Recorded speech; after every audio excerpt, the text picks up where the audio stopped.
Bam!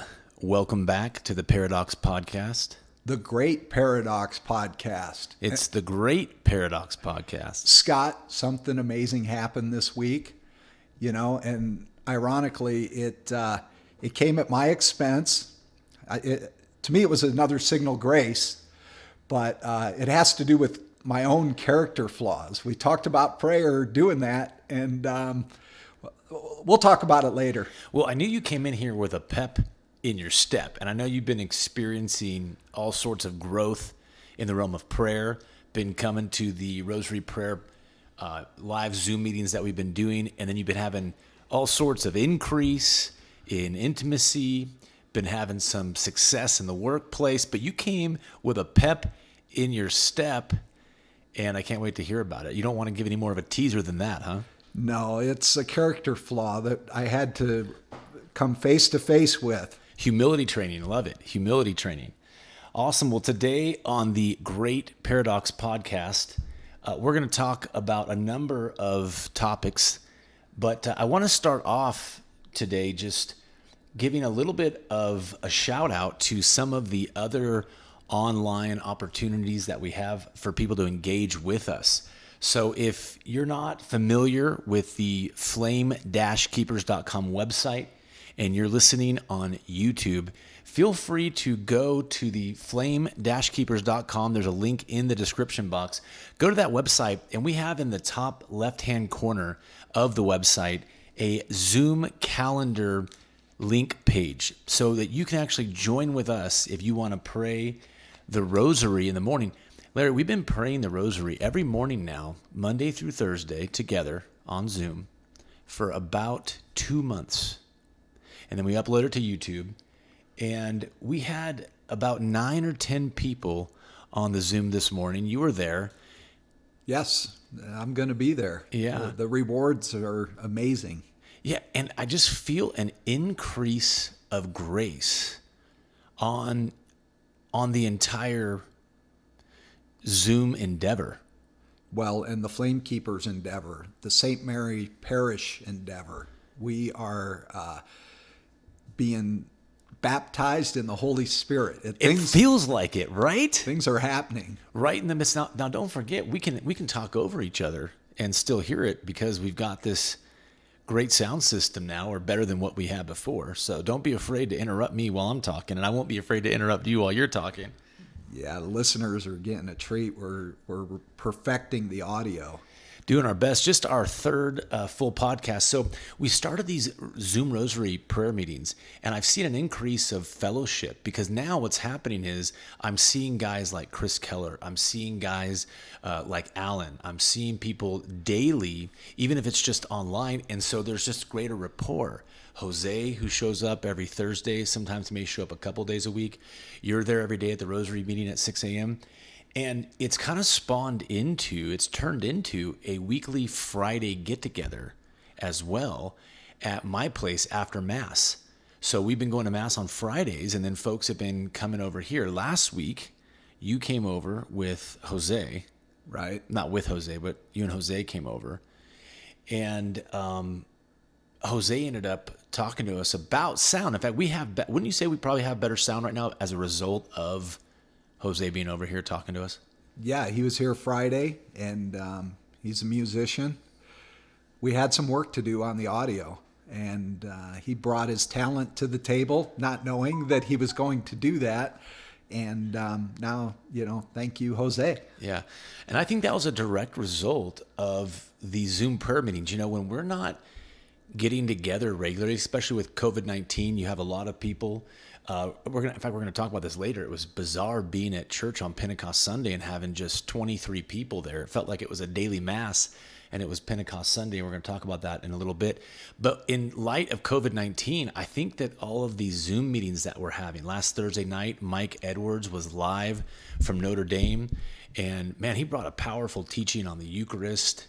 So I feel like the Zoom meetings are keeping us connected in a way that fed into that Friday fellowship. We've had Bob and Jose and yourself and Jack and Tammy over after Mass on Fridays, and it's just something starting to stir. And I know I said it last week, But you're saying we're getting baptized in the Holy Spirit. Expound on that. Well, I'm thinking big. You know, when God gets involved, things happen on grand scales.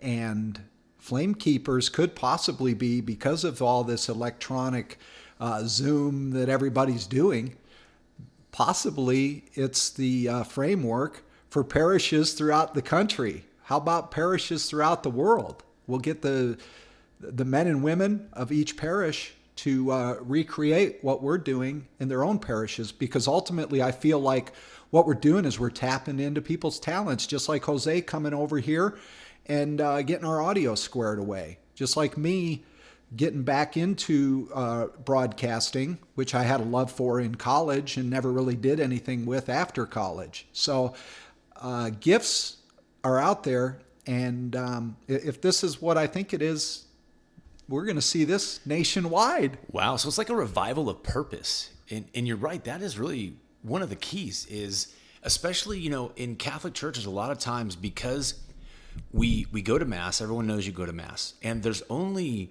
room at Mass for, you have the priest, okay, who's going to say Mass. Right. You've got a choir. You've got the Eucharistic ministers. I mean, there's a few ways to contribute to Mass. Then you have, you know, teachers who are teaching the students.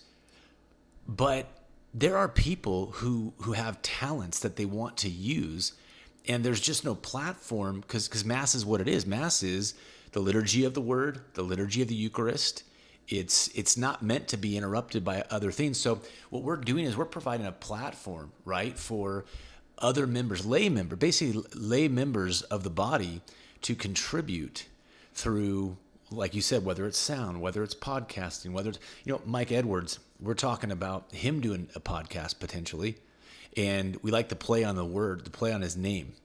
Okay. You want to get it? Catholic Mike. M-I-C. M-I-C, right? Mike Edwards is Catholic Mike. Can you imagine Catholic Mike in the morning? Join Mike in the morning on Catholic Mike. I mean, but I think he's gonna create a podcast because he's really he's a little bit, you and I, we're like fellowship. We like to get on and just talk to each other. Right. Right. This is birthed out of coffee. Right. Laughing, making fun of ourselves. Right. Exactly. Mike likes to teach. He's a teacher. So he's got every, you know, Catholic Answers book they've ever sold probably on his bookshelf at home. And right now, being a teacher, working from home, he's probably having some extra time since he's not having to be at school. And I think he wants to give. And so you got that going on with Mike. Bob is an excellent teacher on prayer. Right. You know, Bob put together a prayer teaching that is not up at the YouTube channel just yet. But so I think that you have, but another thing happened is that Jose came over and we were talking also about music. And so we're actually planning to start one night a week, probably in July, some folks who want to combine music and prayer. So I think that what we're having, you're right, is a revival of purpose. Right. And the reason I have such high hopes is because it is a platform, right? It's like a contact management system, you know, and we could put it in place anywhere. And it's a revival of tapping into people's talents. And what you said made a lot of sense. You know, in the Mass, there's only so much participation as far as, you know, contributing to the Mass goes. But all these lay people, and something we talked about a while back, I said, you know, I was hesitant to go to the retreat because in the Catholic Church, sometimes if you tip your toes in the water as a volunteer, you get dragged under and they want you to do everything. So there's going to be a lot of responsibility, and you know, it's going to be a time commitment that we're going to have to deal with. But at the same time, it's very exciting. It is. You know, we have today, this morning, so I started recording the catechism. So, oh, wow. Now, I am huge I treat spiritual disciplines like a weightlifter treats working out. You know, someone who really has big muscles. Training. They're trained. They put a lot of effort into going to the gym and honing in different aspects of different muscles. And, you know, when you see bodybuilders, they're, you know, hours a day at the gym. And I treat spiritual disciplines that way because I come from a sports background.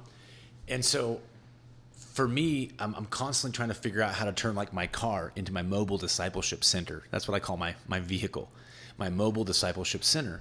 Well, you have the Bible, the digital Bible you can get through your iPhone, but I haven't been able to find my favorite catechism book. It's not audio. I can't buy it from Amazon. I can't get it from Audible. I can't find it on YouTube. So I decided I'm just going to read through the catechism myself and put it up on YouTube so I can re-listen to it. But it's also going to go up onto the Flame Keepers YouTube channel. So now you can listen to the catechism. For those of you who want to read it, but you don't have time to read, but you can listen while you're at work, you can go to the YouTube Flame Keepers or the Flame Keepers YouTube channel and check out the catechism. But I feel like there's unending ideas for what we can do with this platform. And you're right. You were talking about this going to other parishes. You know, we can hit one button and we can clone the exact, our whole, everything that we have online can be cloned with the click of a button and hand it over. And we can teach people how to do exactly what we've done and what we're doing. Because it's a platform, right? You create a template, and that's what we're doing. And anybody can tap into it, and it's just a matter of getting these parishes alive with their own people.